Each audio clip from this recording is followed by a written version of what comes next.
Bienvenidos amigos y amigas, espero que estén muy bien. Es un placer que me puedan escuchar. Mi nombre es Julio César Maldonado Benítez, estudiante de la Universidad Católica de Honduras, de la clase de Historia de Honduras, y vengo a presentar un podcast educativo donde nos vamos a poner a reflexionar sobre cómo fue la independencia de Honduras y Centroamérica. Para dar una pequeña síntesis del tema, tenemos que la independencia de Centroamérica no fue producto de una larga guerra civil entre la élite criolla y peninsular como Sudamérica. Fue más bien una reacción oportunista de los criollos guatemaltecos para así asegurar la comunidad de sus privilegios coloniales ante un conjunto de hechos que ocurrieron fuera de Centroamérica.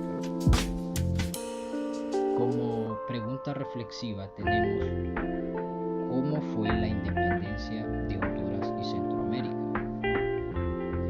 Para empezar, en la década de los años 1820, Centroamérica contaba con una población aproximada de 1 millón de habitantes, que estaba dividida entre los indios con 646.666 habitantes, mestizos con 313.334 y criollos y peninsulares con 40.000. En el ámbito social existía una contradicción de intereses entre la población mayoritariamente empobrecida, que eran los negros, los mestizos e indios, y el minoritario sector blanco, que eran los criollos y peninsulares.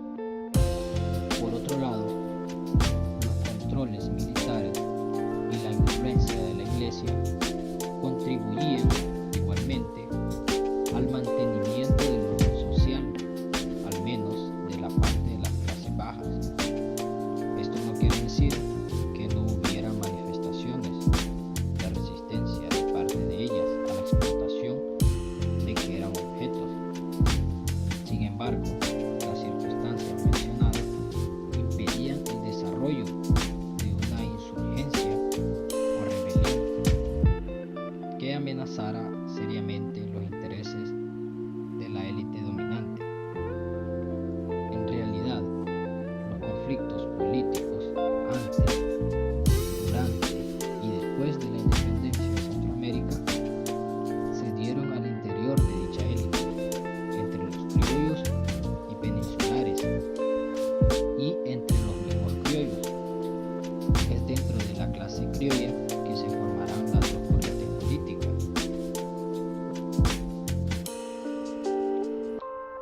que disputarán el poder entre 1820 y 1839. Esto a través de la formación del Partido Liberal y el Partido Conservador, donde el Partido Liberal estaba enfocado en la modernización política y económica, influido por ideas liberales de los ingleses y franceses. Entonces, por ende, ellos planeaban oposiciones de ciertos puntos, como era el monopolio comercial que era practicado en España. También ellos estaban en contra de la libertad de expresión y de culto. Ellos querían que la iglesia se separara del Estado, y por eso ellos trataban de buscar cómo abolir los diezmos que eran pagados a la iglesia. En ese entonces era una renta bastante frustrosa que tenía la iglesia en este proceso. Y en contraposición vamos a encontrar el Partido Conservador, que existía una vinculación de sus miembros con los intereses del pasado colonial.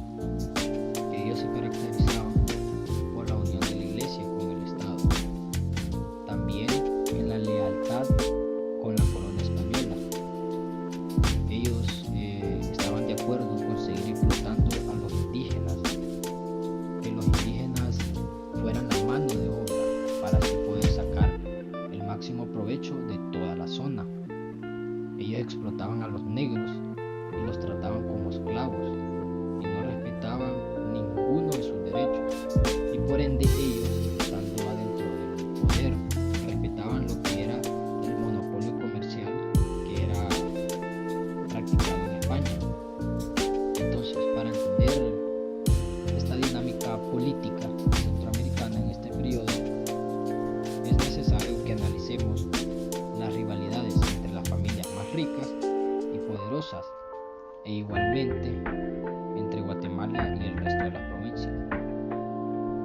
Se dice que era abastecida de ganado y minerales por Nicaragua y Honduras. El Salvador era el mayor productor de añil, el principal productor de exportación de Centroamérica, pero su producción era controlada por los comerciantes criollos guatemaltecos. El dominio guatemalteco se basaba en el control de un poderoso ejército, la alianza con los peninsulares y con la iglesia. La independencia de Centroamérica, como decíamos anteriormente, no fue producto de una larga guerra civil entre la élite criolla y peninsular, como fue en Sudamérica. Entonces fue más bien una reacción oportunista de los criollos guatemaltecos para asegurar la comunidad de sus privilegios coloniales, que fue ante un conjunto de hechos que ocurrieron fuera de Centroamérica.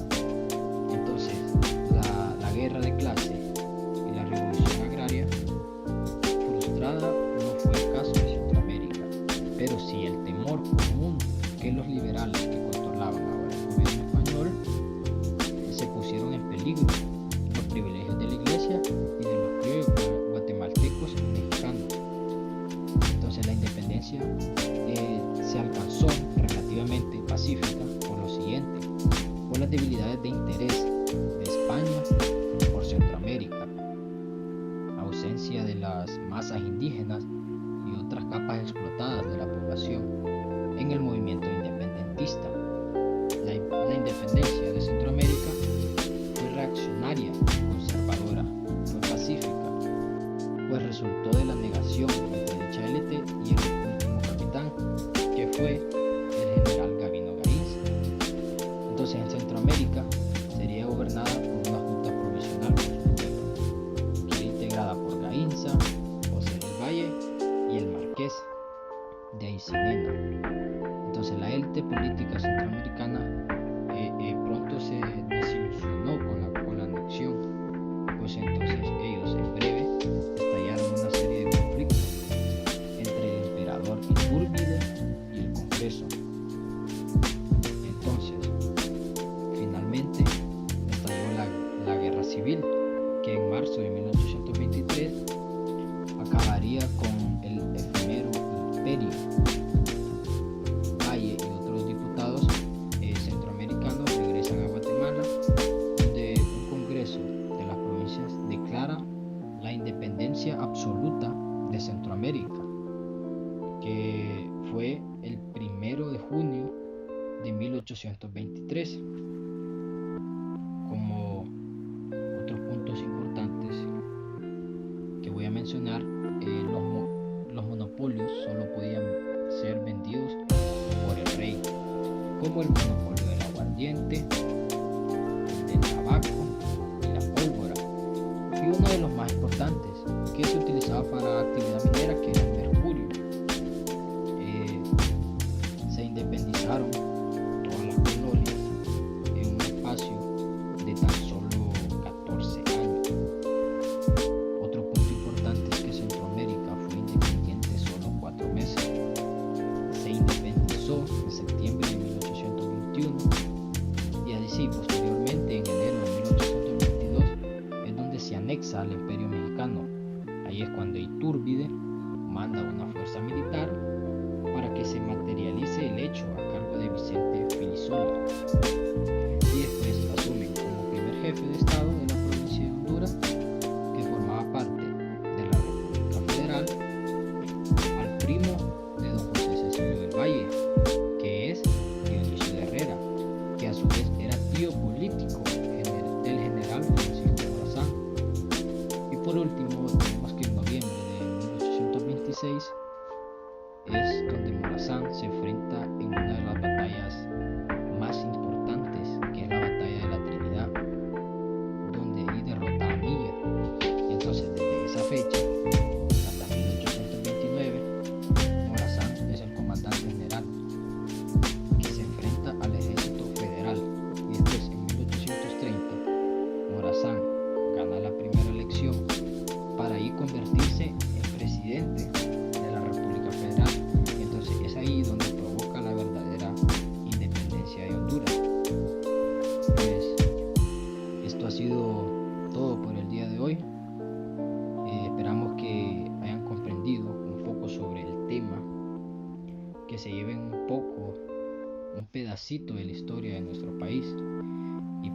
vemos en nuestro siguiente podcast.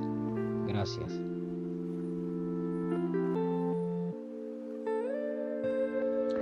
Bienvenidos compañeras y compañeros y licenciada. Para mí es un honor compartirles un poco sobre mi conocimiento y espero que me puedan escuchar. Mi nombre es José Rigoberto Laínez Gómez, estudiante de la Universidad Católica de Honduras y estudiante de la clase de Historia.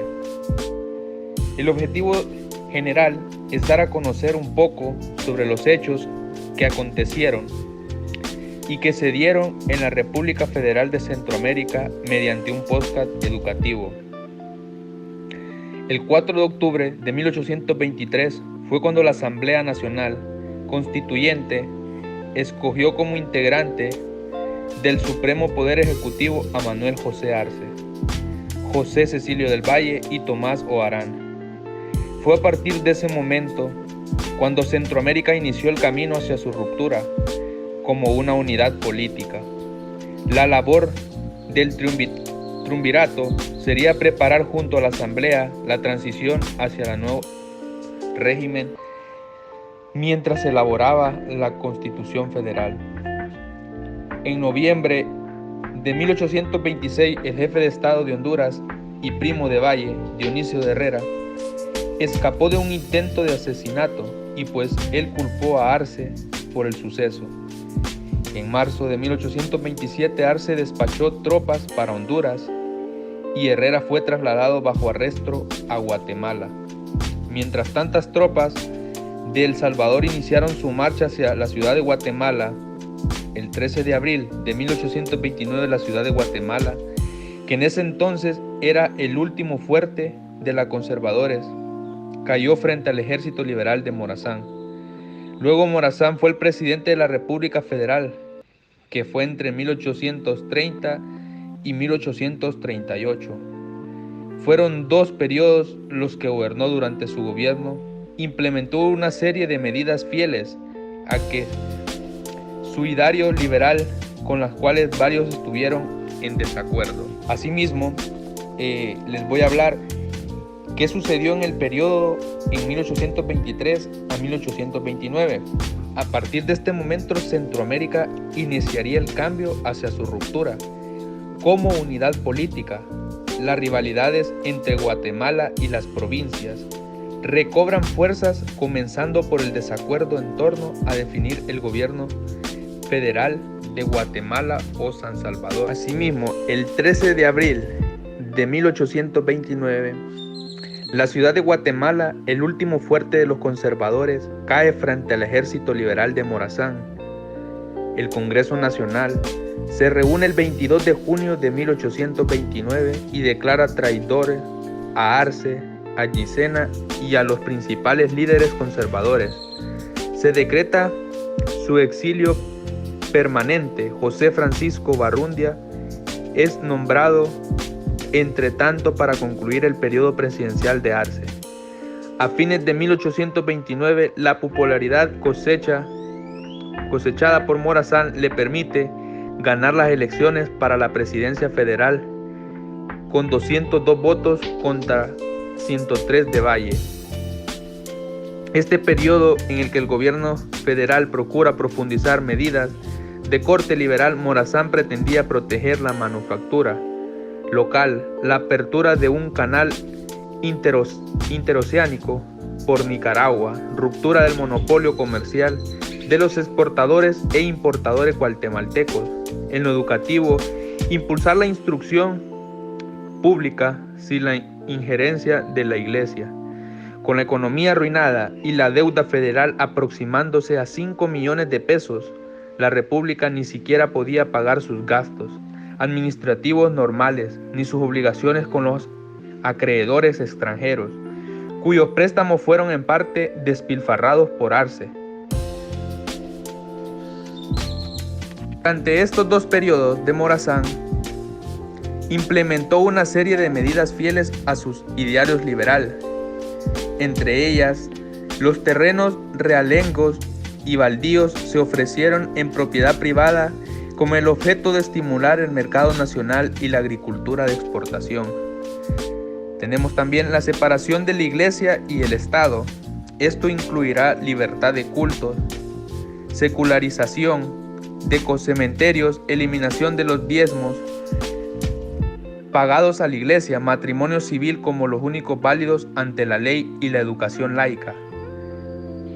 Uso de monitores para promover la instrucción pública ante la creencia de maestros. Introducción de los códigos penales Livingston, retomados del modelo norteamericano, introducían los juicios por jurado y la descentralización en la administración de la justicia. Se estimula la migración al Petén para contrarrestar el expansionismo inglés asentado en Belice. Se diseña un proyecto de navegación a vapor por los ríos Polochic y Motagua con el objeto de unir a Guatemala con el Atlántico para eliminar el monopolio de Belice sobre el comercio de Centroamérica con Europa y Estados Unidos. Se dictan leyes para fomentar la minería y ganadería. Los más destacados líderes conservadores son enviados al exilio. También se decía que gobernar Centroamérica no fue tarea fácil para Morazán. Sus medidas no solo encontraron oposición entre el alto clero y los conservadores centroamericanos. Muchos liberales se opusieron a medidas como la aplicación de los códigos Livingston. Lo anterior por suponer que restaban poder a los estados al trasladar la autoridad judicial a las localidades. El ex jefe de Estado guatemalteco, el liberal José Barrundia, se convertirá en aliado de la insurrección conservadora guatemalteca de 1837, que iniciaría el principal fin de la federación. Diversos autores coinciden en afirmar como la principal causa de la ruptura de la República Federal al exagerado localismo que prevalece en los distintos grupos dominados de las provincias, que poco a poco identificaran las exigencias tributarias y militares de la República como obstáculo a su propia consolidación y desarrollo. Siempre que las fuerzas federales intervenían para restaurar el orden en estados conflictivos, se ganaban el oído de amplios sectores de la población, agobiado con los gastos de intervención. El gobierno federal no tenía los recursos para imponer respeto o cumplir sus obligaciones hacia los estados. Pinto opina que esa dispersión de la actividad militar evidencia la ausencia de una clase nacional dominante unificada cuyo poder económico-político se hiciera sentir en todo Centroamérica. En su lugar, la clase dominante centroamericana es una suma de élites locales que no logran unificarse al nivel provincial. Las rivalidades entre Comayagua y Tegucigalpa, entre León y Granada o entre San José y Cartago, mucho menos a nivel republicano federal. La dificultad de encontrar un producto de exportación que genera rendimientos importantes, la ausencia de una administración pública eficiente, la salida de las reservas en metales preciosos de la República por el libre comercio y la deuda con Inglaterra completarían el sombrío panorama económico que se suma a las suficiencias dificultades de la maniobra de Morazán. En 1837, la política liberal del jefe de Estado, guatemalteco Mariano Gálvez, generaron una intensa oposición de parte de las comunidades indígenas. Estas medidas, que fueron aplicadas de manera violenta, incluían el cobro de impuestos y la colonización de tierras indígenas. El resultado fue estallido de una insurrección que no pudo ser contenida y que acabaría con el gobierno estatal de Gálvez y el de Morazán en El Salvador. Al ser derrotado por el líder conservador Rafael Carrera en marzo de 1840 en Guatemala, en mayo de 1838 Nicaragua se separa provisionalmente de la Federación, pues no quería compartir con nadie los beneficios del proyectado canal interoceánico. El 5 y 15 de noviembre, Honduras y Costa Rica se separan respectivamente de la Federación. En enero de 1839, Honduras y Nicaragua firman un pacto de naturaleza defensiva ofensiva contra lo que denominan la dictadura de Morazán, debido a que no se habían practicado elecciones para la presidencia y para la nueva legislatura federal a fines de 1838. La federación desaparece legalmente en febrero de 1839. Bueno, y esto ha sido todo. Espero que este tema les haya servido un poco para conocer sobre lo que aconteció durante la República Federal de Centroamérica y que haya sido de su agrado lo que aprendieron. Gracias. Sean todos bienvenidos, compañeros y licenciados. Para mí es un gusto presentarles y poderles compartir un poco acerca de este tema tan interesante. Soy Usil Josué Nieto, estudiante de la Universidad Católica de Honduras y estudiante de la clase de Historia de Honduras, y vengo a presentarles un podcast educativo.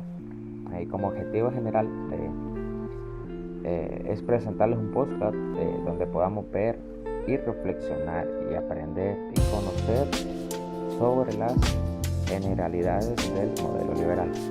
Dice que el modelo liberal, este modelo dice que cree en un individuo suficientemente autónomo como para desarrollarse por sí mismo al margen de la sociedad.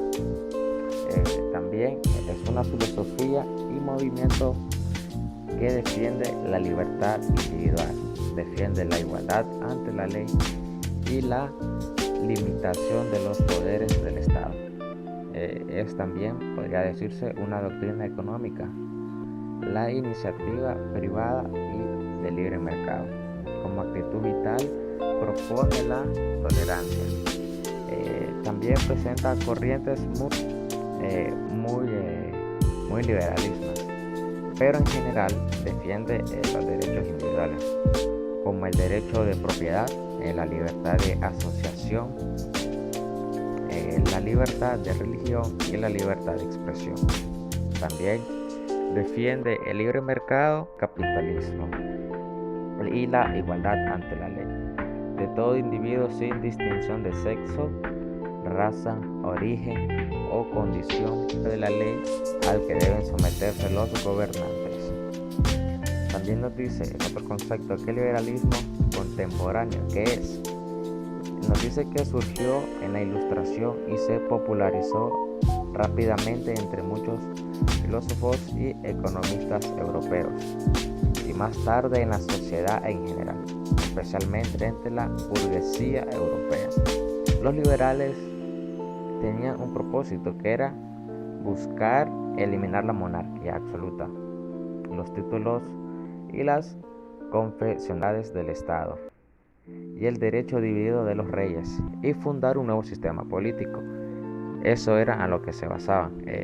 También basado en la democracia representativa y el Estado de Derecho. Pues dice que los liberales acabaron con las políticas mercantilistas y las barreras al comercio, promoviendo el comercio libre y la libertad de mercado. Los líderes de la Revolución Francesa y la Revolución Americana se sirvieron a la filosofía liberal para detener la rebelión contra la monarquía absoluta en el siglo XX. Los liberales también tienen varias ramificaciones. Las ideas del liberalismo clásico de los siglos XVII y siglo XIX fue agregado a posterior por los teóricos políticos luego del declive a finales del siglo XIX de este liberalismo.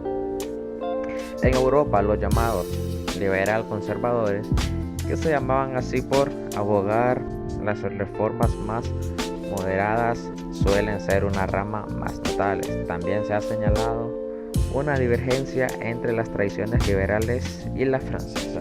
El liberalismo anglojoso pretende limitar el poder de la ley al que deben someterse los gobernantes.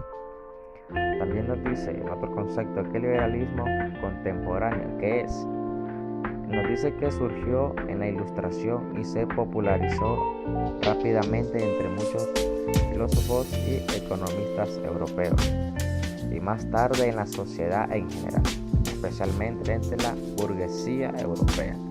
Los liberales tenían un propósito, que era buscar eliminar la monarquía absoluta, los títulos y las confesionales del Estado y el derecho dividido de los reyes, y fundar un nuevo sistema político.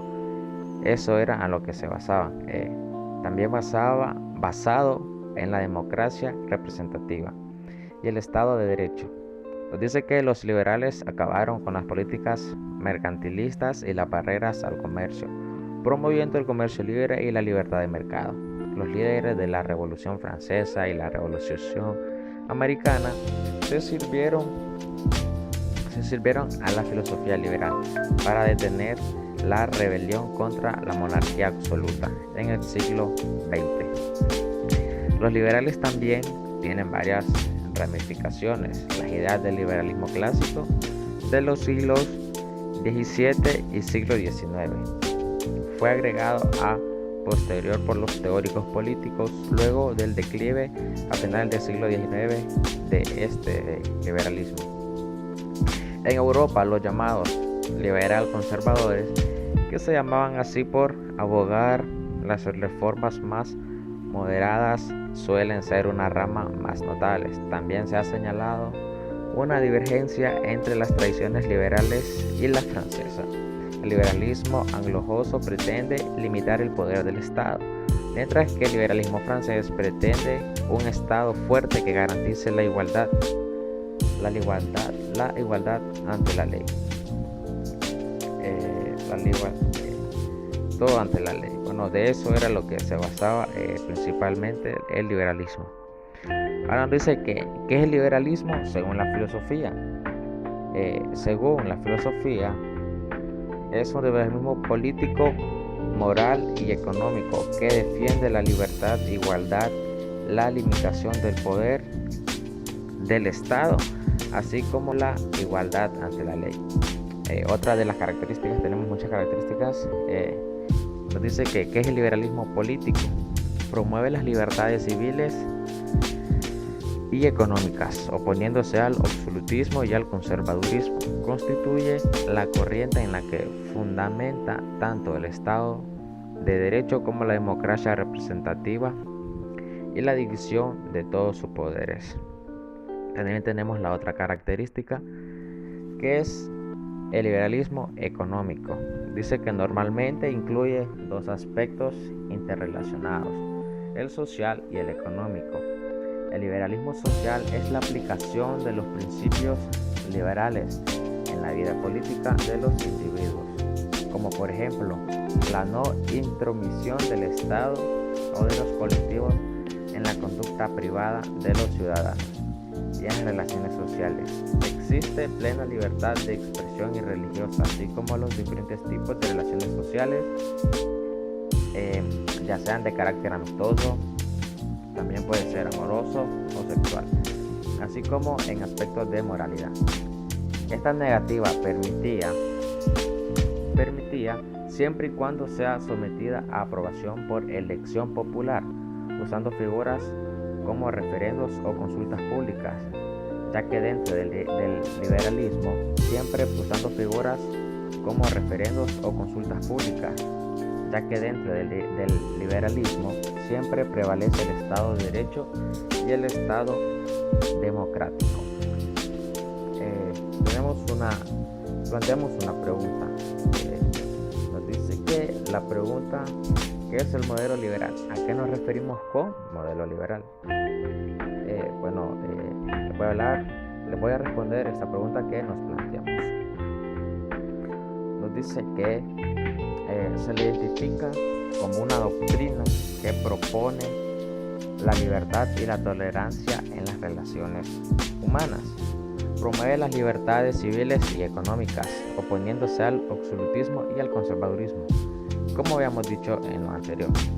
Dice que constituye la corriente en la que se fundamenta tanto el Estado de Derecho como la democracia representativa y las divisiones de poder. Desde sus primeras formulaciones, el pensamiento político liberal se ha fundamentado sobre tres grandes ideas. Una, los seres humanos son racionales y poseen derechos individuales inviolables, entre ellos el derecho a configurar la propia vida en la esfera privada con plena libertad, y los derechos a la propiedad y a la búsqueda de la felicidad. Esto se basa en los tres derechos naturales de John Locke: vida, libertad y propiedad privada. Dice el número 2. El gobierno y por tanto la autoridad política deben resultar del consentimiento de las personas libres, debiendo regular la vida pública sin interferir en la esfera privada de los ciudadanos. Como número 3 tenemos el Estado de Derecho obliga a gobernantes y gobernados a respetar las reglas, impidiendo el ejercicio arbitrario del poder. El liberalismo fue un movimiento de amplia proyección tanto económica como política y como filosófica, que defendía como idea esencial el desarrollo de la libertad personal individual como forma de conseguir el progreso de la sociedad. El liberalismo también está inspirado principalmente en el Estado de Derecho, con poderes limitados, que idealmente tendría que reducir las funciones del gobierno a seguridad, justicia y obras públicas, y sometido a la Constitución, lo que permitió el surgimiento de la democracia liberal durante el siglo XVIII en las naciones del Occidente. También dice que el liberalismo europeo del siglo XX ha hecho mucho hincapié en la libertad económica, abogando por la reducción de las regulaciones económicas públicas y la no intervención del Estado en la economía. Este aspecto del liberalismo ya estuvo en algunas corrientes liberales del siglo XIX, opuestas al absolutismo, y abogó por el fomento de la economía de mercado y el ascenso progresivo del capitalismo durante la segunda mitad del siglo XX. La mayor parte de las corrientes liberales estuvieron asociadas. Espero que hayan aprendido este tema y que pudieran conocer para qué sirve este modelo liberal. Nos vemos en nuestro siguiente podcast. Muchas gracias. Bienvenidos amigos y amigas, espero que estén muy bien y es un placer que me puedas escuchar el día de hoy, donde sea que estés. Mi nombre es Yacir Fuentes, estudiante de la Universidad Católica de Honduras, Nuestra Señora Reina de la Paz, y estudiante de la clase Historia de Honduras, y el día de hoy te vengo a presentar un podcast bastante interesante sobre la modernización y reformismo. El objetivo general de esto es que va a ser un podcast educativo, obviamente, donde vamos a poder reflexionar en la historia de Honduras. Y como dije anteriormente, vamos a tocar el tema en este episodio del día de hoy, la modernización y reformismo, pero en los gobiernos de Juan Manuel Gálvez y Ramón Villeda Morales. Para dar una pequeña síntesis de esto, conozcamos quiénes eran estos dos personajes. Juan Manuel Gálvez, como Ramón Villeda Morales, fueron presidentes de Honduras. Eso es todo lo que deben de saber por ahora. Que fueron considerados, más que todo Ramón Villeda Morales fue considerado como uno de los mejores presidentes, si no es que es el mejor presidente de Honduras en el siglo XX. Ahora, vamos a tener una pregunta de reflexión, ¿vale? Que será de cómo surgió la modernización y el reformismo en los gobiernos de Juan Manuel Gálvez y Ramón Villeda Morales. Y la vamos a empezar respondiendo, pero vamos a detallarnos un poco en lo que es la historia, no solo de Honduras, sino lo que ocurría en el mundo en aquel entonces. Ya que después de la Segunda Guerra Mundial, el mundo fue testigo de una serie de cambios políticos y económicos importantes que tendrían un impacto evidente en las relaciones internacionales entre los países y los bloques del poder. Durante la administración del presidente Gálvez se operó una reactivación de la economía hondureña como consecuencia de que al concluir la Segunda Guerra Mundial en 1945 se establecieron las llamadas, y lo vamos a poner entre comillas, las llamadas industrias de la paz, y se pusieron en circulación las reservas que los países occidentales habían almacenado para hacerle frente al conflicto, lo que dio un resultado, auge económico internacional. El presidente Gálvez en aquel momento salió beneficiado de esta circunstancia al serle permitido hacerle algunas obras de utilidad pública. Honduras se alejó de las dictaduras del general Tiburcio Carías Andino y comenzó el 1 de enero de 1949 la transición hacia un orden económico y político de acorde con el momento histórico que se vivía en aquel momento bajo la mano del abogado Juan Manuel Gálvez. El gobierno del presidente Gálvez constituyó una apertura que liberalizó las restricciones que ya existían en aquel momento. Era una reforma que era controlada con modernización que garantizó una gran estabilidad. Durante su gobierno se canceló la deuda que era de el ferrocarril interoceánico. Se crearon instituciones para modernizar la administración del Estado de igual manera. También el presidente Gálvez, hay que decir, fue el primero en establecer el cobro del impuesto sobre la renta, que en principio fue del 15%. Este cobro incluía por primera vez a lo que eran las compañías bananeras en Honduras, que ya todos sabemos muy bien qué eran. Entre tanto, el presidente Gálvez, por supuestas razones de salud, lo vamos a decir por supuestas razones de salud, porque no se sabía con exactitud si en realidad, porque en realidad él iba a abandonar el país, entonces no se sabía si eran por razones de salud o por algún otro tipo de razones que no se conocían.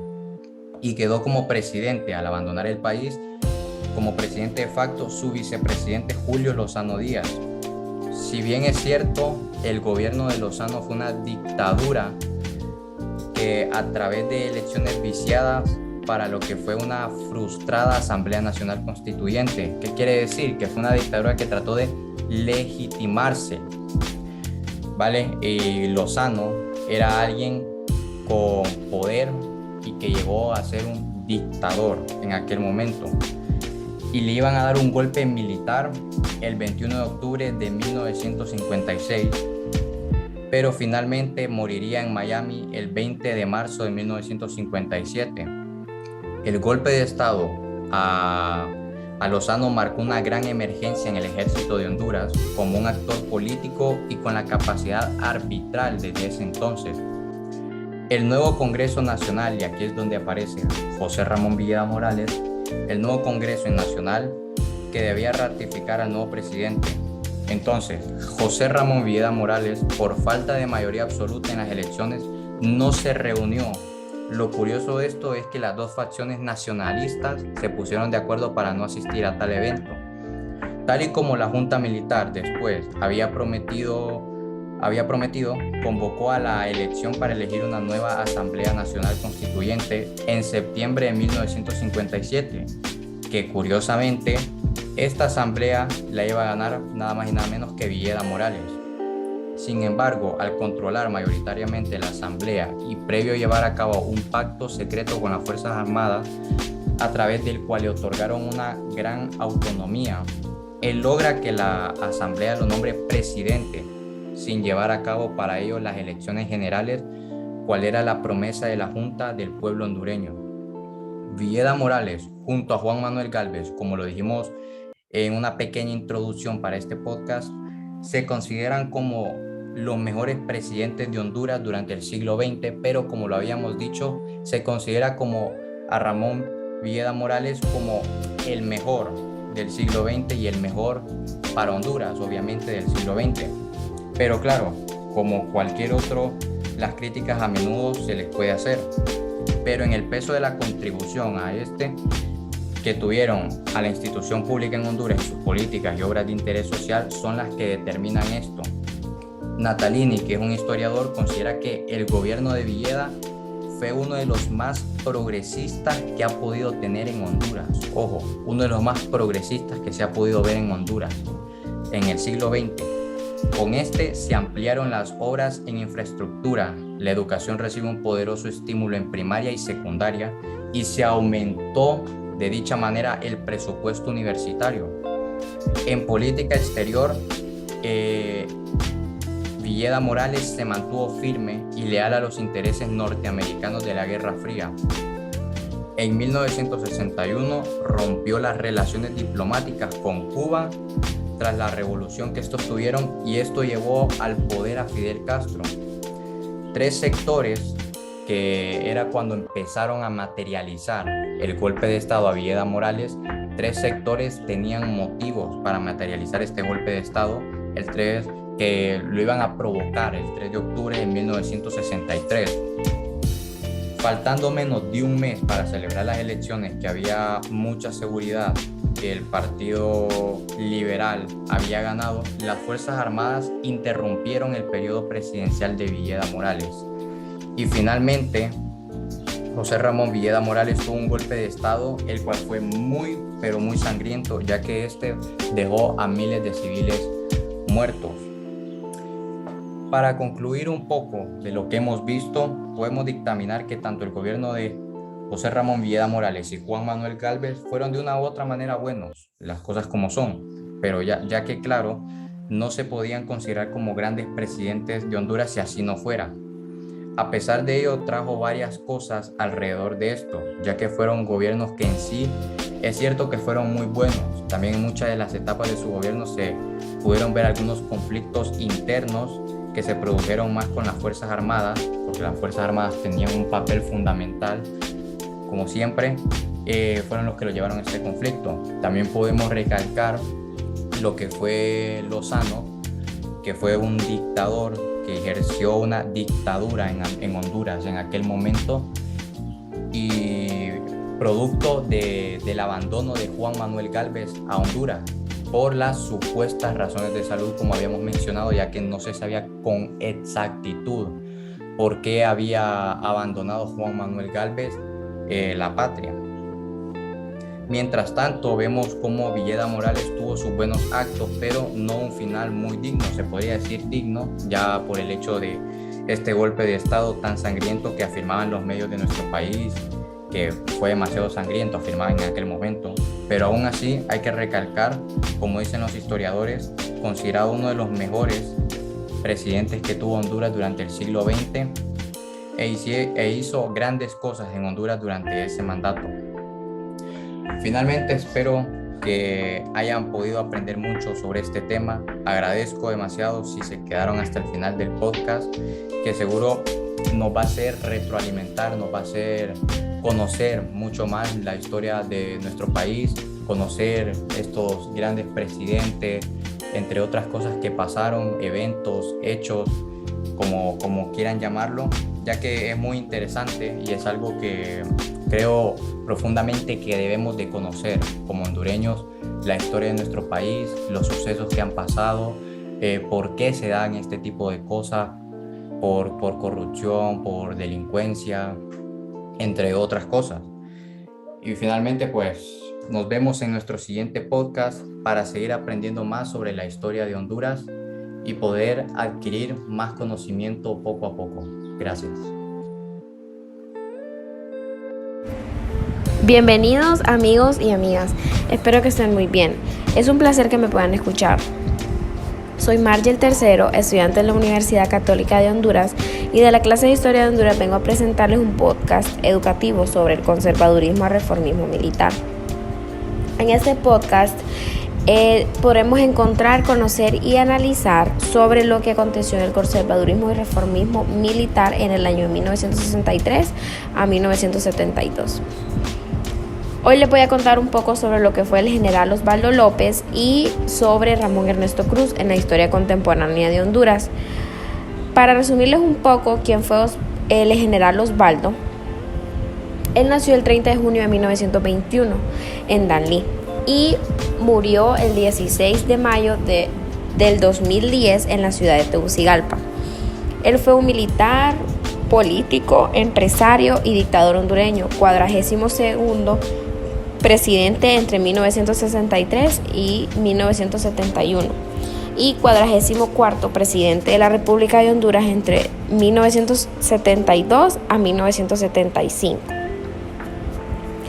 El general Osvaldo López logró que el Congreso Nacional le nombrara presidente constitucional desde el 6 de junio de 1965 hasta el 6 de junio de 1971. Su gobierno es recordado como una de las dictaduras más largas que tuvo Honduras, solo superado por lo de la ley del general Carías Andino entre los años 30 y 40. Durante su mandato se convivió una considerable estabilidad económica y social, llegando a ser Honduras uno de los países más asegurados de América, llegando Honduras a tener solamente un criminal por cada 100.000 habitantes. No obstante, también su gobierno era reconocido por la enorme represión a la población y falta de la libertad de expresión, sobre todo por lo de la Guerra de las 100 Horas, que llevó a cabo con la expulsión forzada de inmigrantes salvadoreños en 1969. Él también, tenemos que nombrar que él fue jefe de Estado por primera vez desde el 3 de octubre de 1963 hasta el 6 de junio de 1965. Tomó el poder mediante un golpe militar 10 días antes de que las elecciones presidenciales se llevaran a cabo, en el cual el candidato Dr. Modesto Rodas del Partido Liberal de Honduras se postulara como claro vencedor y compuso su gabinete del gobierno con los políticos de ambos partidos opositores. Ahora les voy a hablar un poco sobre Ramón Ernesto Cruz.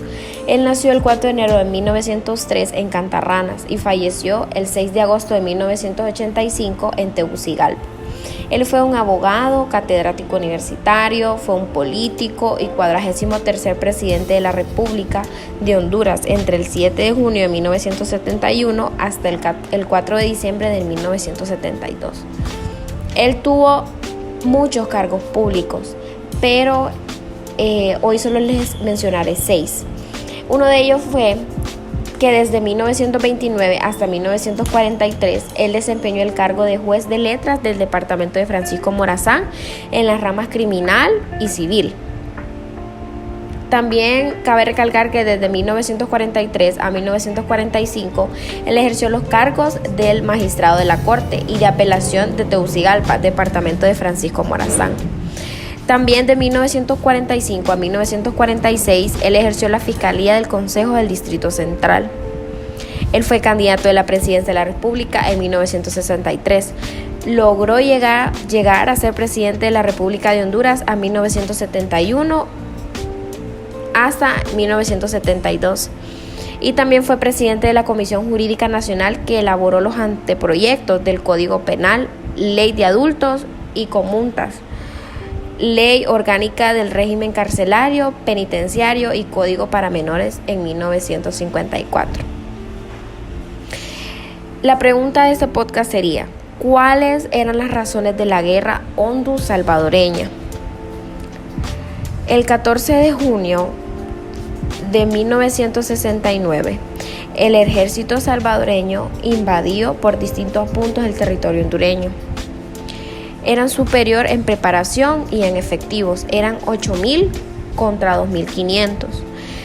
La guerra solo duró 100 horas. Cuando al OEA ordena el cese al fuego, a los beligerantes internacionalmente se le conoció como la guerra del fútbol. Las causas se encontraban en el desequilibrio comercial que dentro del mercado común afectaban a Honduras y beneficiaban a El Salvador porque tenían un desarrollo mayor relativamente.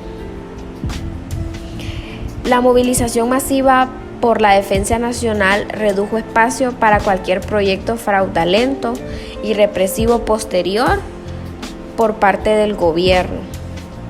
El 13 de febrero de 1970, los líderes del COEP y de la Central de los Trabajadores de Honduras, ambas organizaciones denominadas por empresarios y obreros de la costa norte, se reunieron con López Arellano, con el general.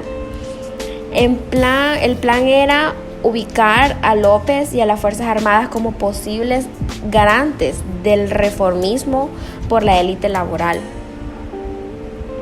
y empresarial sanpedrana, y que procedía desde afuera de los partidos políticos tradicionales. Lo más relevante del plan incluía la búsqueda de una solución a la disputa fronteriza con El Salvador.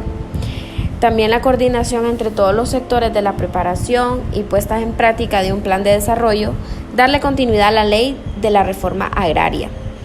La campaña enfrentó a Jorge Hueso Arias del Partido Liberal y a Ramón Ernesto Cruz del Partido Nacional. Durante esta guerra se evidenciaron las tensiones políticas que llevaron al conflicto armado. Fue una guerra breve, los combates duraron 4 días y ambos bandos utilizaron aviones de combate obsoletos para la época. Fue la última ocasión en la que participaron en acciones bélicas de los apartados estadounidenses. Un elemento importante en la tensión diplomática entre El Salvador y Honduras fue la situación social en que ambos países, donde los respectivos gobernantes militares buscaban una salida conveniente para que los grupos en el poder político de cada país, los dos pudieran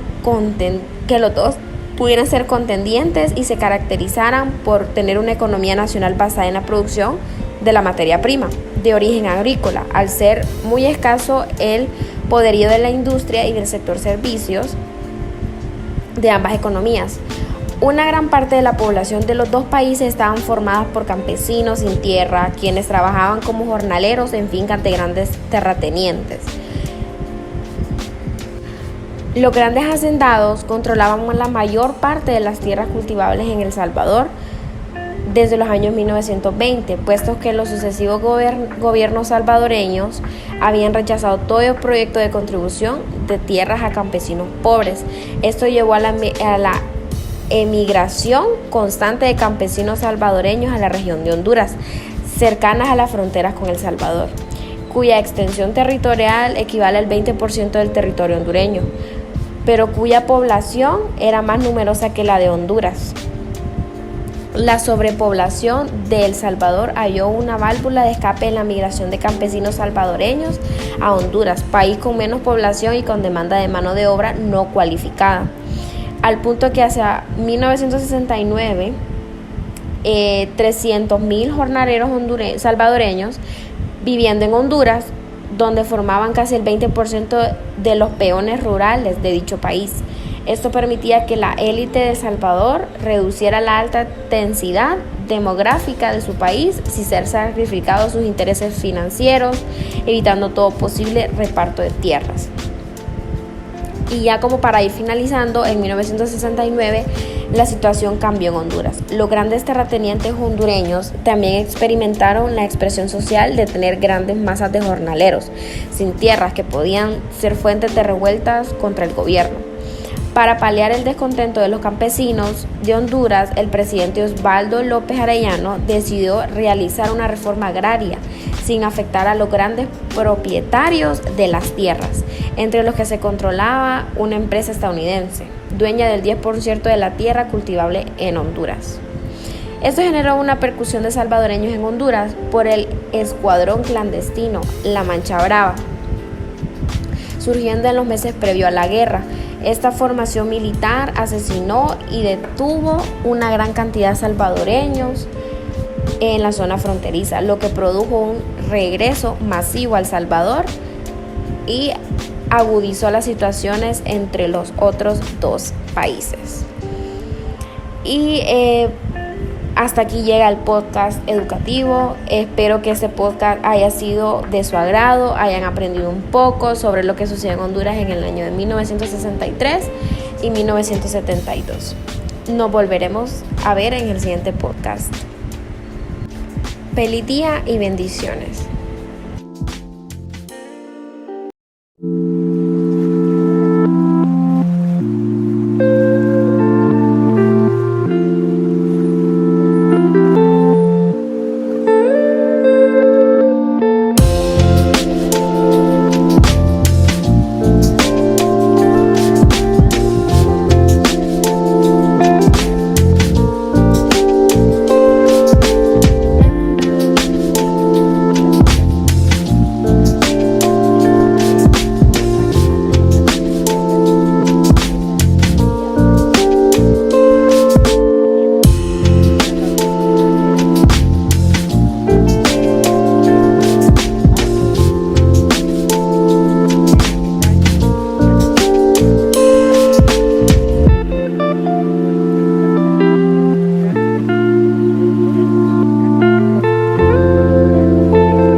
Bienvenidos amigos y amigas, espero que estén muy bien. Es un placer que me puedan escuchar. Soy estudiante de la Universidad Católica de Honduras. y estudiante de la clase de Historia de Honduras. Como objetivo general de este tema, tenemos que podamos aprender un poco acerca de este tema, poder conocer bien, aprender, tener conocimiento acerca de la democracia, la constitución de la democracia en Honduras, cómo surgió, cómo se dio y qué fue los hechos que sucedieron. Dice que la democracia en Honduras inicia desde su etapa como Estado en Honduras, miembro de la República Federal de Centroamérica. Continúa durante su etapa como República de Honduras hasta la actualidad. En varias ocasiones la democracia del país ha sido interrumpida por golpes de Estado y dictaduras. Hablar un poco acerca de la historia de la democracia en Honduras. Es un proceso político que se originó en el siglo V a.C. en la antigua Grecia y pasa a ser la forma de gobierno predominante en la moderna. La democracia existe desde su independencia de España en 1821, donde se establece que todos los hombres son libres sin importar la raza. Se elimina y prohíbe la esclavitud a todos los ciudadanos con mayoría de edad. Son elegibles para votar. Desde ese entonces la democracia ha sido la forma de gobierno con algunas interrupciones y continúa siéndolo la forma del gobierno en la actualidad. Nos dice que todos los gobiernos que han estado en Honduras, el primer gobierno democráticamente electo en la Asamblea Constituyente fue en 1824 a 1827, que fue por Dionisio Herrera. Y bueno, lo actual es de nuestra señora presidenta, Xiomara Castro. Dice que los partidos políticos de Honduras, cuáles han sido, bueno, uno de los más famosos es el Partido Nacional, el Partido Liberal, el Partido Libertad y Representación, Partido Innovación y Unidad, Partido Anticorrupción, Partido Demócrata Cristiano, Unificación Democrática y el Partido Alianza Patriótica Hondureña. También está el Partido Frente Amplio. Dice que en Honduras ha habido golpe de Estado. Dice que si bien es un país con gobiernos democráticos desde su fundación, ha contado con varios presidentes, muchos de ellos han sido derrocados por golpes de Estado, donde posteriormente se ha restablecido el orden constitucional hasta la fecha. Solo 14 presidentes de Honduras han logrado completar su periodo presidencial. El primer golpe de Estado fue ejercido en 1827 contra el primer gobernador que tuvo nuestra patria Honduras, que fue Dionisio Herrera. Y el más reciente golpe de Estado fue en el 2009, que le dieron a Manuel Zelaya. Nos planteamos una pregunta que dice: ¿cómo fue la vuelta de Honduras a la órbita de la democracia? Dice que para poder responder esta pregunta debemos de recalcar varios sucesos que se fueron dando, como lo fue la Guerra Fría en el año de 1945. Tenía como uno de sus escenarios a Centroamérica. 21 años antes de la Revolución Cubana había despertado la dominación y simpatía en los importantes movimientos sociales en Latinoamérica. Un camino a la revolución que parecía que estaba dando a poco, y era ese camino para alcanzar una vía más justa e independiente. Honduras, que no había enfrentado ese grado de conflicto social interno, se aprestaba a asociarse con los Estados Unidos en una lucha para impedir que los movimientos de izquierda, para que esta alianza pudiera ser legítima, el rol de Honduras era que prestara su territorio para una ofensiva contrarrevolucionaria. Es cuando se produce el proceso de democratización en Honduras, que inicia con la convocatoria a elecciones por una nueva Asamblea Nacional Constituyente. Las elecciones para elegir a los diputados de la nueva Asamblea Nacional Constituyente se celebraron el 20 de abril de 1980 y de las presidenciales en noviembre de 1981. Primero se dio las votaciones, como dice ahí, de los diputados y después del presidente. Ambas de estas elecciones fueron ganadas por el Partido Liberal. Y así era como comenzaba de esta forma la democracia hondureña. Durante un periodo de ese tiempo no solo se prestaron a prestar sus territorios, también se dedicaron a reprimir el protagonismo del ejército y la policía y la posición interna. Cerca de 200 personas en Honduras fueron desaparecidas en la década de 1980 por razones políticas y era una terrible violación a los derechos humanos. Se advierten 4 fases en el proceso de profundizar la democracia en Honduras en la década de 1990 y de la reforma del Estado en contexto al mundo globalizado posteriormente a la Guerra Fría. La primera fase, esta se dio en el gobierno nacionalista de Rafael Callejas en 1990-1994, y es que en 1993 dio inicio a la reforma policial ante las denuncias que se hacían en su territorio en la participación de policías en violación de los derechos humanos. Los 3 avances significativos son la creación del Comisionado Nacional de Derechos Humanos, el Ministerio Público e inicio de la reforma liberal.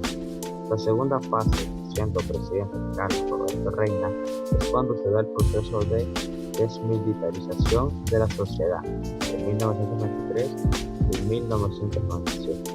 Tenemos la tercera fase, que comienza en 1998 con la aprobación de la Ley Orgánica de la Policía y la creación de la Secretaría de Seguridad.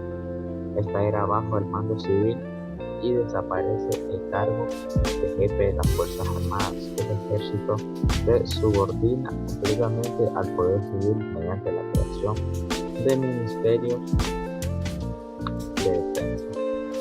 La cuarta y última fase,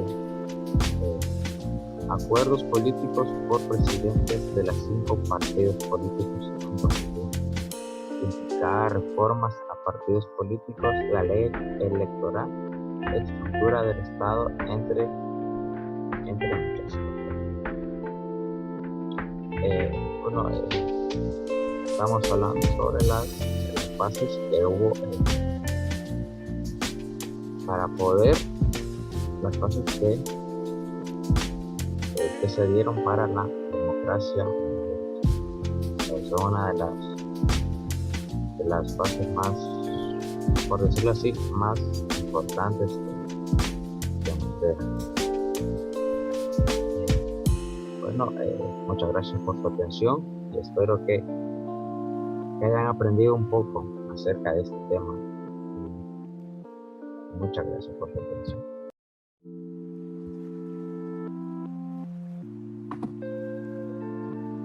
Hola a todos, sean bienvenidos a este podcast. Soy Hazel Marín, estudiante de la clase de Historia de Honduras en la Universidad Católica de Honduras, Nuestra Señora Reina de la Paz. Es un honor para mí que me puedan escuchar en este día y que puedas adquirir más conocimiento. El objetivo general de este podcast es que ustedes puedan conocer un poco más sobre lo que fue la historia del gobierno de Mel Zelaya y el golpe de Estado que sufrió y conocer cuáles fueron las causas que lo derivaron. Y como saben, les voy a hablar sobre el gobierno de Manuel Zelaya y los hechos del 28 de junio del 2009. Vamos a comenzar hablando primero quién fue Manuel Zelaya.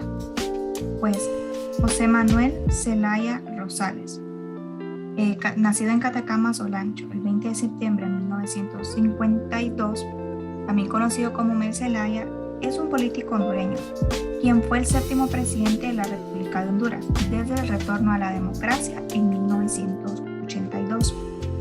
y es cónyuge de Xiomara Castro, actual presidenta de Honduras. Anteriormente había sido director del Fondo Hondureño de Inversión Social. Es el primer varón en ejercer el cargo de primer caballero de Honduras. Pues Zelaya actuó como presidente en el exilio y se mantuvo en la Embajada de Brasil en Tegucigalpa desde el 22 de septiembre del 2009, después de haber regresado clandestinamente al país.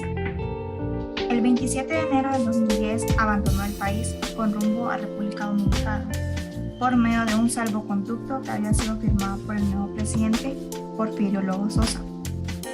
El 28 de mayo del 2011, Zelaya regresó a Honduras, después de casi 2 años, pero esta vez para continuar su vida política.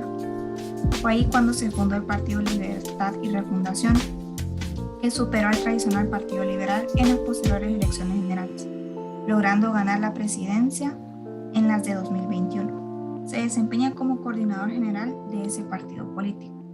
Ahora vamos a hablar sobre lo que fue su trayectoria política. Pues Manuel Zelaya ingresó al Partido Liberal de Honduras en 1980, pero ingresó como coordinador de organización y consejero departamental en Olancho por el movimiento liberal modista. Fue en 1983 cuando el ingeniero José Azcona del Hoyo rompió con el movimiento liberal modista, y esta ruptura dio lugar a una nueva facción del Partido Liberal, el movimiento azconista, al que se unió Manuel Zelaya. En noviembre de 1985, José Azcona del Hoyo ganó las elecciones presidenciales y Manuel Zelaya obtuvo su primera diputación como representante del departamento de Olancho en el Congreso hondureño durante su primer periodo como diputado, que fue desde 1985 hasta 1989. También fue presidente de las comisiones de Recursos Naturales y Petróleo del Congreso. Asimismo, también ocupó el cargo de secretario de la Junta Directiva del Congreso Nacional de los últimos 2 años. En las siguientes 2 elecciones, que fueron de 1989 y 1993, fue reelecto como diputado, pero el presidente Carlos Roberto Reina lo nombró ministro y director ejecutivo del Fondo Hondureño de Inversión Social. Durante su administración se perdieron 40 millones de lempiras y la Procuraduría General le dio un reparo por enriquecimiento ilícito. También fue diputado por el departamento de Francisco Morazán de 1998 a 1999. Fue asesor del presidente Carlos Roberto Flores Facusé en 1998. Es el secretario de Organización y Propaganda del Consejo Central Ejecutivo entre 1999 y 2004. Fue miembro del FNAC, del Foro Nacional de Convergencia, entre otros cargos públicos. Pero el 20 de febrero de 2005, Zelaya participó en las elecciones internas del Partido Liberal a través de su movimiento Esperanza Liberal, resultando victorioso con el 52% de los 289.300 votos liberales, contra un 17% de Jaime Rosenthal y 12% de Gabriela Núñez. Ganó también los comicios generales del 27 de noviembre, con 918.669 votos, que representó el 49.9% de los votantes, derrotando al nacionalista Porfirio Lobo Sosa, que solo obtuvo el 46.17%. Ahora les vamos a hablar sobre la presidencia del 2006 al 2009. Pues en el primer año de gobierno se declaró emergencia energética por la crisis de la Empresa Nacional de Energía Eléctrica. Se emitió un decreto para otorgar matrícula gratis a los centros educativos en nivel prebásico, básico y medio. Se publicó la Ley de Participación Ciudadana y se dispuso que cada año del gobierno 1.000 efectivos del ejército fueran transferidos a la Policía Nacional para combatir la criminalidad. El primer año también se vio marcado por una ola de protestas de diferentes grupos sociales y por la licitación internacional para poder comprar productos del petróleo. Fue a finales del 2006 cuando la CEPAL colocó a Honduras en uno de los primeros lugares del crecimiento económico de la región centroamericana, con una tasa de crecimiento del 6%, que en comparación al 4.1% del año anterior, representó la mayor variación desde 1993. También el 27 de enero del 2006, Manuel Zelaya Rosales sucedió en el cargo presidencial a Ricardo Maduro. Ese mismo día, Zelaya sancionó la Ley de Participación Ciudadana, presentada al Congreso Nacional un día antes, pero por el Partido Liberal. La ley sería uno de los principales instrumentos legales sobre el cual el presidente construiría el proyecto de la cuarta urna. También en 2007 el gobierno salió beneficiado con la condonación de la deuda externa con corte a diciembre del 2004 por el Banco Interamericano de Desarrollo, el BID. El monto fue de $1.400 millones. Los meses posteriores, el Fondo Monetario Internacional advirtió que la crisis financiera de la Empresa Nacional de Energía Eléctrica podría afectar la estabilidad económica del país. También emitió un informe con varias recomendaciones encaminadas a contrarrestar el empeoramiento de las finanzas que experimentaba Honduras. Y también planteó que el crecimiento de las recaudaciones tributarias no estaba siendo usado en mayor inversión para reducir la pobreza.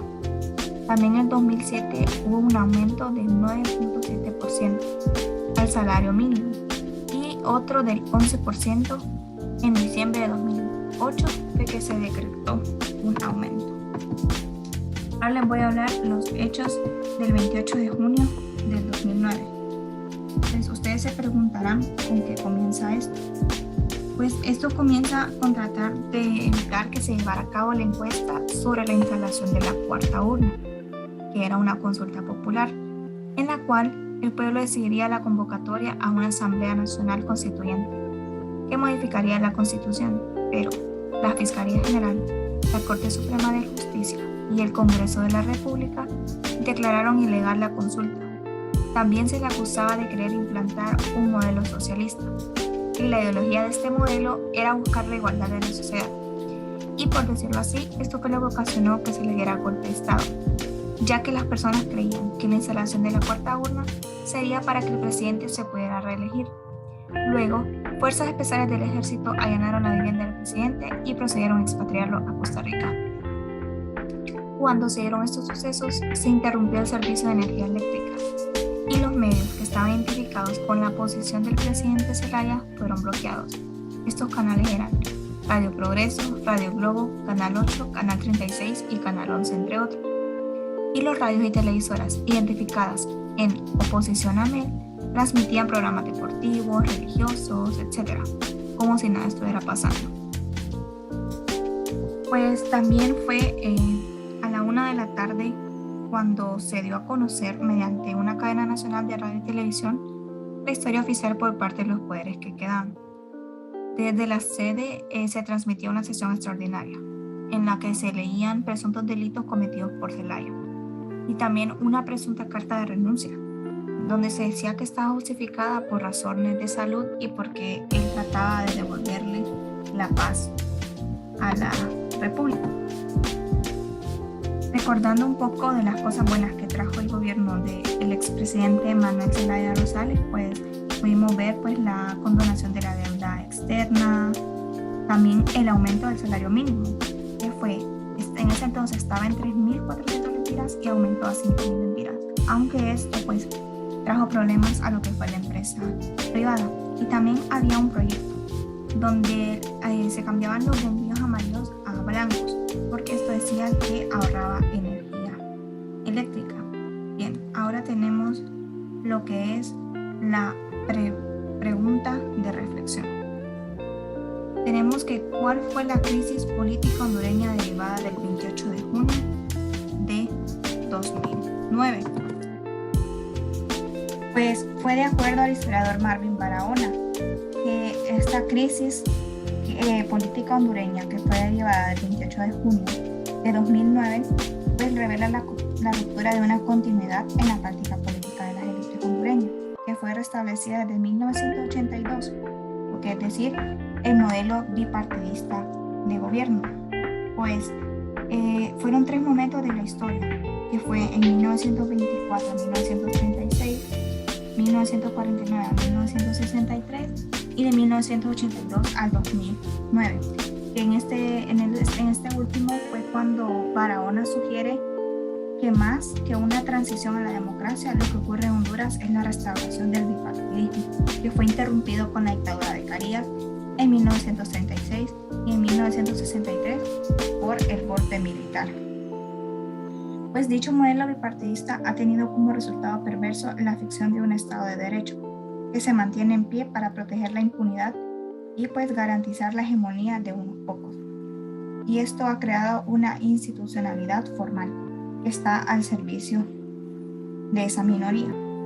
Bajo esta óptica se dice que el golpe de Estado de 2009 representa un quiebre, o sea, una crisis en el modelo bipartidista, en tanto que ha agotado su capacidad de gobernar, según la tradición republicana bipartidista. Bien, esto ha sido todo por el día de hoy. Esperamos que hayan comprendido un poco más sobre el tema hablado el día de hoy, que todo el conocimiento e información aquí compartida sea de mucha utilidad para todos ustedes. Muchas gracias por su atención. Nos escuchamos en el próximo podcast.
lo que se supone. Para saber también puede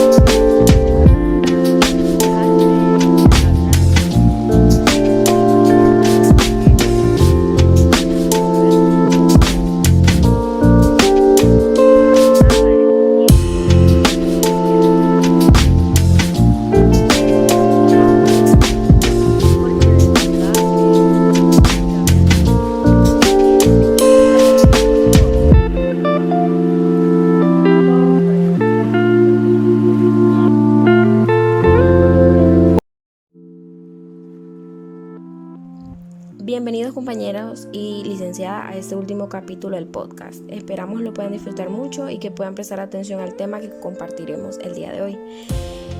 El objetivo general es presentar a profundidad el tema del gobierno de Juan Orlando Hernández. Estudiaremos todo lo que aconteció durante los 8 años en los que estuvo al mandato del país, cómo llegó al poder y comprender todo lo que se dio en su gobierno. Como ya saben, les hablaremos sobre el gobierno de Juan Orlando Hernández. Juan Orlando Hernández Alvarado nació el 28 de octubre de 1968 en Gracias Lempira. Es abogado y político hondureño. Fue el 10º presidente de Honduras desde la Constitución de 1982. El 27 de enero del 2014 comenzó el mandato presidencial. En su discurso inaugural, Hernández prometió que depuraría las instituciones públicas, elevaría el número de elementos de seguridad y aplicaría la celotolerancia. También bajo el lema Una vida mejor, Hernández reiteró su promesa de ayudar a las familias más pobres, de apoyar a los pequeños productores y generar empleos. Luego de resultar ganador en las elecciones generales del 2017, Hernández comenzó su segundo mandato que concluirá el 27 de enero del 2022. El 27 de enero del 2018 fue una fecha que inició su segundo periodo, que concluyó el 27 de enero del 2022. Fue entonces juramentado como diputado del Parlamento Centroamericano. Hernández fue diputado de 1888 a 2013. Fue diputado del Congreso Nacional por el departamento de Lempira hasta 1999. Impartió clases de Derecho Constitucional en la Universidad Nacional Autónoma de Honduras. Durante su segundo periodo legislativo del 2002 al 2006, Hernández fue elegido como primer secretario de la Junta Directiva. Propuso junto a Porfirio Lobo Sosa que los diputados rendirán obligatoriamente una declaración jurada de bienes ante el Tribunal Superior de Cuentas. Fue también jefe de la banca del Partido Nacional del 2005 al 2009 y secretario general del Partido Nacional, tras celebrarse una convocación el 15 de marzo del 2009. Durante el 2012 se enfrentó a Ricardo Álvarez para convertirse en el candidato presidencial del Partido Nacional en el 2013. En noviembre del 2012 ganó las elecciones internas. Para su cuarto periodo como diputado, en enero del 2010, en pleno del Congreso Nacional, eligió a Juan Orlando Hernández como presidente de la Junta Directiva de ese poder del Estado. En abril del mismo año, presidió la 8ª reunión extraordinaria del Foro de Presidentes de los Poderes Legislativos y Centroamérica y la Cueva del Caribe en San Pedro Sula. Durante su presidencia se aprobó una serie de medidas controvertidas, tales como la Ley Temporal de Seguridad Poblacional o Tasa de Seguridad, la Ley de Inversiones para Atracción de Capitales y la Ley para Creaciones de Zonas Especiales de Desarrollo, conocidas como Ciudades Modelo. El 12 de junio del 2013, el Congreso Nacional se extendió un permiso para ausentarse de sus funciones y dedicarse totalmente a su campaña como candidato presidencial por el Partido Nacional. Durante la campaña para las elecciones internas del noviembre del 2012, el principal candidato opositor, Juan Orlando, fue el entonces alcalde del Distrito Central, Ricardo Álvarez. El 9 de diciembre, el Tribunal Supremo Electoral declaró como ganador a Juan Orlando Hernández con el 39% de los votos que registró de manera histórica este partido político. El movimiento de Ricardo Álvarez acusó en un comunicado al movimiento de Hernández de ganar las elecciones mediante fraude. Asimismo, Álvarez demandó un reconteo voto por voto. Al final, Álvarez reconoció los resultados oficiales y aceptó las pruebas que Hernández de acompañarlo como candidato a designado presidencial. Ya ganadas las elecciones, se nombró presidente el 24 de noviembre que ganó las elecciones, vencida a su rival Xiomara Castro por 250,000 votos, convirtiéndose en el presidente más joven en asumir el cargo en el siglo XX y siglo XXI. Su mandato concluyó el 27 de enero del 2018. En 2016 anunció que se presentaría a la reelección como el plan de gobierno. Honduras avanza con paso firme, basado en 7 pilares: honestidad y transparencia, seguridad y defensa, acceso a crédito, innovación productiva, salud y educación, estabilidad en el país. Honduras, plataforma logística. Bueno, mi nombre es José Rigoberto Laine Gómez. Yo les vengo a hablar sobre el gobierno del expresidente Juan Orlando Hernández, en el cual él estuvo 8 años y pues el Poder Judicial, el Ejército, la Policía y otras entidades de la administración pública fueron acusados de corrupción. La agencia antidrogas de Miami arrestó a su hermano Juan Antonio Hernández por tráfico de drogas y uso de personal y equipo militar para enviar cocaína a los Estados Unidos en nombre del cartel mexicano de Sinaloa. Asimismo, las acusaciones de reemplazo acusa a Hernández de los siguientes 3 delitos. Delito número 1, conspiración para importar una sustancia controlada a los Estados Unidos desde un lugar fuera del mismo, distribuir una sustancia controlada con la intención y el conocimiento de dicha sustancia sería importada ilegalmente a los Estados Unidos y las aguas a una distancia de 12 millas de la costa de los Estados Unidos. Fabricar y distribuir y poseer con la intención de distribuir una sustancia controlada a bordo de una aeronave registrada en los Estados Unidos. Cargo 2. Usar o portar armas de fuego o ayudar e instigar al uso, el porte y la posesión de armas de fuego como ametralladoras y dispositivos destructivos durante y en relación con o poseer armas de fuego, incluidas las ametralladoras y los dispositivos destructivos. Cargo 1 de las acusaciones de reemplazo y ayudar e instigar a la misma en violación del título 18 del Código de los Estados Unidos. Cargo 3. Inspiración para usar o portar armas de fuego, incluyendo dispositivos con o poseer armas de fuego, incluyendo ametralladoras destructivas en apoyo de la conspiración de importación de narcotráfico. Desde al menos en alrededor del 2004 hasta el 2022 o aproximadamente esa fecha, Hernández participó en una conspiración violenta de narcotráfico para recibir cargamentos de múltiples toneladas de cocaína enviadas a Honduras desde Colombia y Venezuela, entre otros lugares por rutas aéreas y marítimas, y para transportar la droga hacia el oeste de Honduras, hacia la frontera con Guatemala y finalmente a los Estados Unidos. En total, desde aproximadamente el 2004, la conspiración transportó más de aproximadamente 500,000 kilogramos de cocaína a través de Honduras con destino a Estados Unidos. Como parte de esta conspiración, Hernández recibió millones de dólares por soborno y ganancia de múltiples organizaciones de narcotráfico en Honduras, México y otros lugares. A cambio de ellos, Hernández protegió a los narcotraficantes de la investigación, detención y extradición.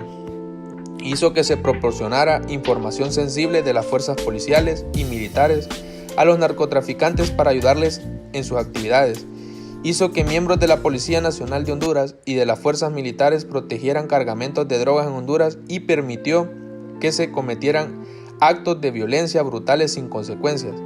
Según las pruebas y el testimonio jurado admitido en el curso de procesamiento en el Tribunal de Distrito de Nueva York para el distrito, Hernández y sus conspiradores participaron en numerosos actos para promover los delitos de los que se le acusa por narcotráfico de cocaína y armas, entre otras cosas. Las siguientes actividades: en el 2005, alrededor de esa fecha, Hernández, que entonces era congresista y se presentaba a la reelección, aceptó aproximadamente $40,000 estadounidenses en concepto ganancias de narcotráfico de Víctor Hugo Díaz a través de Honduras y hacia Guatemala. En el 2009, alrededor de esta fecha, Hernández comenzó a hacer campaña para convertirse en presidente del Congreso Nacional de Honduras. Alrededor de esta época, Díaz Morales proporcionó aproximadamente $100,000 estadounidenses de ganancia del narcotráfico a Hernández Alvarado para, entre otros funcionarios públicos. Hernández a cambio prometió que si la elección de Hernández tenía éxito, los funcionarios al menos al narcotráfico de Díaz Morales y Hernández Alvarado serían colocados en los principales puestos de aplicación de la ley. Entre el 2004 y 2016, aproximadamente en parte como resultado de los sobornos mencionados anteriormente pagados a Hernández, Díaz Morales recibió información sensible sobre la aplicación de la ley y las fuerzas militares de Honduras porque era fundamental para su narcotráfico. Bueno, espero que este tema les haya servido un poco para conocer sobre lo que es, lo que fueron los problemas que el expresidente pues hizo en corrupción